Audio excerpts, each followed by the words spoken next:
Israël a compris de façon subjective ce que Dieu voulait lui dire par le moyen de la Pâque et de la mer Rouge. Ils ont eu la connaissance subjective que cela était une nécessité.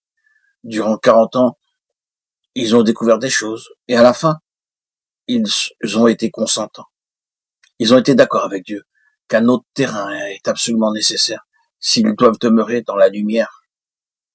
De manière persistante et par tous les moyens, Dieu a cherché qu'Israël occupe et reste sur le terrain de la résurrection, duquel tout terrain naturel est ôté.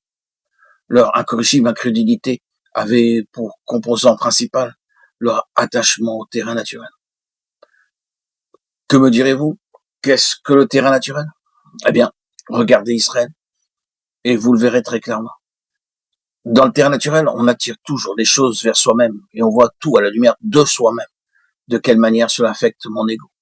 C'était ainsi au début de notre vie chrétienne. Naturellement, l'effet de la délivrance que nous avons alors expérimenté a été plutôt bon aussi. Nous sommes très heureux. La puissance libération à la mer Rouge est une bonne chose pour nous.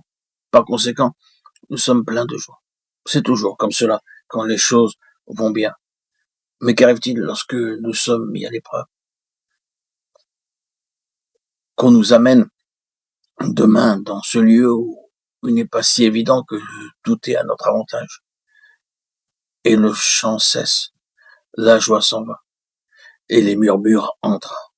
Ils murmurèrent. Oh, combien de fois il est dit qu'ils murmurèrent. Pourquoi? Pourquoi donc? Tout simplement, ils occupaient le terrain charnel, le terrain naturel, qui, en peu de mots, signifie comment cela m'affecte-t-il, moi? Comment cela affecte-t-il mon ego? C'est ici ce que signifie le terrain naturel. Et dans ce terrain naturel, il y a toujours la rébellion de l'incrédulité. La force de l'incrédulité se trouve dans les intérêts personnels et les considérations naturelles qui regardent les choses à la lumière de l'avantage et du désavantage propre. L'homme charnel, l'homme de l'ancienne création est mis en évidence. Laissez ces choses entrer pour un moment dans votre cœur et vous ne tarderez pas à vous questionner, à douter sur Dieu, vous trouvant dans l'incrédulité car l'essence de la foi est exactement à l'opposé. Quand les choses sont contre vous et vos intérêts, quand vous perdez votre vie et tout ce que vous avez, ben, vous croyez Dieu et vous avez confiance en lui. Ceci est la foi en vérité. Ceci est l'essence de la foi. Mais la foi n'est pas une vraie foi lorsque nous croyons Dieu pendant que le soleil brille et que tout va bien. Cela ne peut être la foi. Nous sommes aveuglés. Et toute la vie naturelle est une chose aveugle.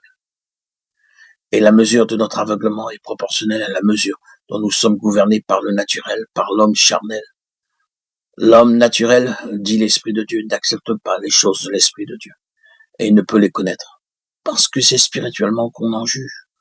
Ou on en juge par le spirituel. 1 Corinthiens 2,14.